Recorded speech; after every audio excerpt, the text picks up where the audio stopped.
Hey, what's up guys? Thank you for returning back to my channel. I know it's been a minute. I've just been busy creating a whole bunch of different content for you guys, and just a lot of things in the world's been, going crazy, so I had to take a minute off of social media and stuff like that and get back on my feet, right? So today what we're going to be learning is how to create a very simple album cover featuring my homeboy Sean Hawkins Jr.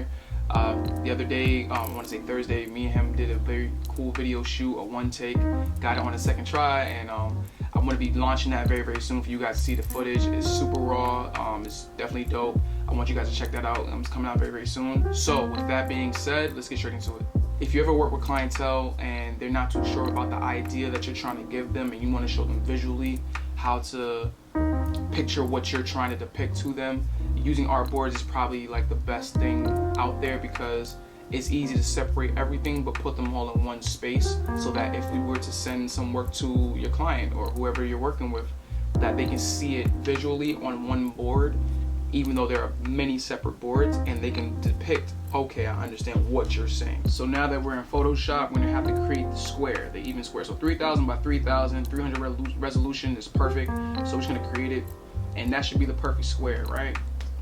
And the first thing we want to do is we want to size this. So I'm going to grab from here my rulers, and if you're not sure how to do this, what you can do is just press Command R to bring out the rulers. So Command R, you can bring out your rulers and just drag and drop down these like guidelines.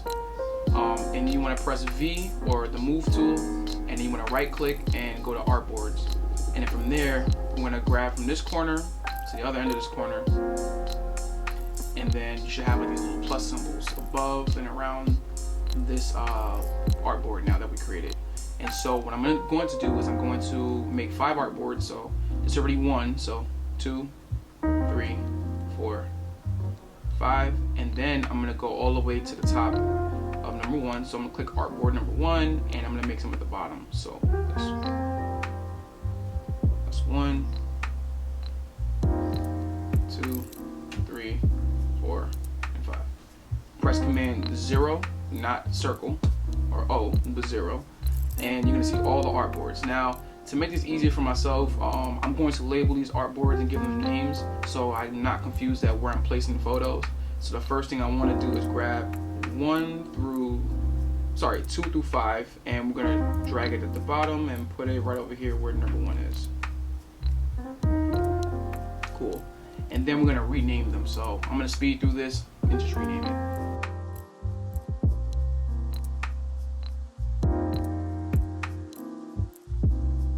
So the first thing I want to do is I want to go to View, I want to go to Clear Guides, and then I'm going to go into where it says Finder or Files pretty much, and then I'm going to go to my portrait photography, go into Sean Hawkins Jr. Now I already edited a lot of these photos, so I'm just going to go into the finished product and then drag and drop those from that folder.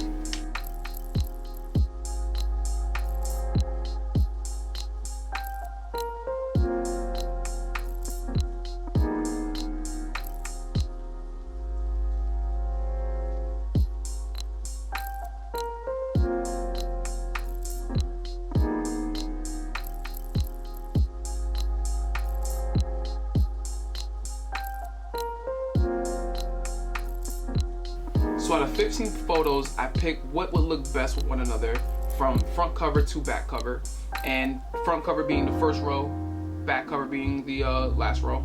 And what we're going to do is start with the front cover and put the parental advisory, and like I said before, this is a very simple album cover, nothing over the top, just to get you guys into the idea of like what you should start doing, when you're making album covers.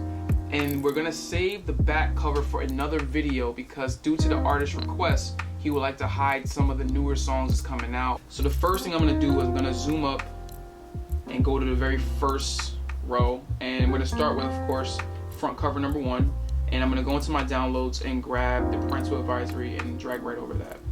And so of course this is too big, so I'm gonna resize this by holding Option and grabbing one of these corners, and those size together evenly. It's still a bit too big. Let me bring it down a little bit more. And then what we're gonna do, we're gonna find like a corner to put this in. So let's see, I wanna try here. And mind you guys, like when you're playing with you know, wording and signs and all this different stuff, you want to just kind of keep in mind like how it's going to look. Like you want to always make sure everything's positioned right. So I like this here, but it's too far in the corner, of course. So by using my arrows, well, before I do that, I'm gonna of course change it to the move tool, and then by pressing V, also you can do that. I'm gonna move my arrows upward, and then I'm gonna move some towards the left.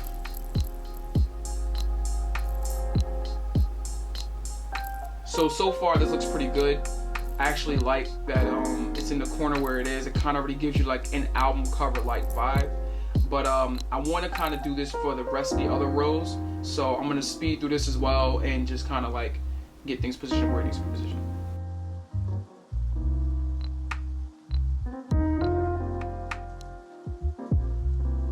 So now that we're done putting the parental advisories in the right positioned areas, the next thing that I want to do is add the font. Now this is going to be the best part and the most annoying and tedious part, because you got to find the right font that's going to work for the album. And don't feel that you're subjected to just using just one style of font for every last one of the album covers. Like, give your client options. You know, if you think as a creator, if you think that a font looks better on particular photos or whatever you're doing, it doesn't have to be album covers, it can be anything. Always make sure you have at least 2 to 3 more options from the one you think might be the one, because trust me, as creatives, we know, okay? But when it comes to clients, they don't always see what you see. So make sure you give them as many possible options so that at least when they look at the photo or whatever you're doing, that they can say, okay, you know what?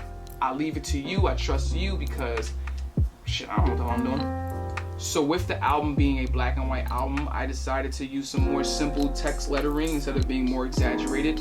And I'm gonna drag and drop these into the artboards and the other files so that, you know, we can see what it looks like.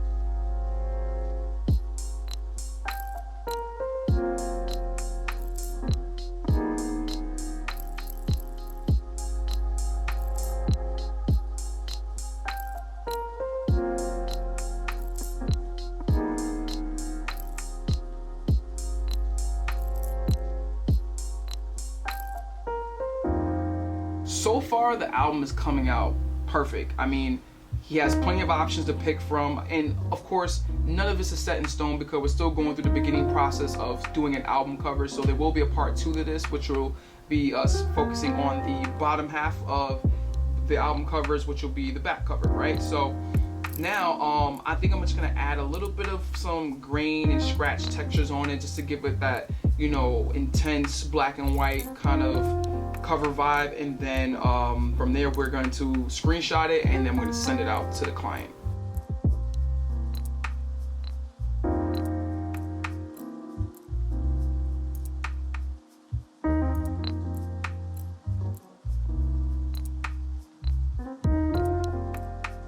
So to recap, the first thing we did, we went to Photoshop, we sized our canvas to a 1:1 ratio. That means anywhere between 10 by 10, 11 by 11, 4,000 pixels by 4,000 pixels, whatever your heart tells you to do. We did that. Then we made an artboard using guidelines, and then after that, we ended up adding our photos into the designated areas that we wanted. And then, as simple as we made it, parental advisory, title, and then the little accents. Like for me, I added dust to the photo, or scratches, whatever you want to call it, grain. And now what we're gonna do is we're gonna screenshot our photos, or screenshot the work that we just did by pressing Command Shift and number 4 on a Mac. On a PC, unfortunately I don't know that, so I'm sorry, you guys don't have to research that one, but I'm pretty sure it's easy. And what we'll do from there is we're just gonna drag and screenshot this, and now it's prepared to go straight to your client. So you guys are gonna hear a lot of water in the background. That's because it's raining, so sorry, can't stop that. If you guys enjoyed this video, please leave a like, subscribe, comment, you know, and if you didn't like it, can't help you too much there at that part. But in the description below, we're gonna have, of course, my Instagram where you guys can follow me on, in addition to having Sean Hawkins Jr.'s new album and the new video that we'll have linked at the bottom.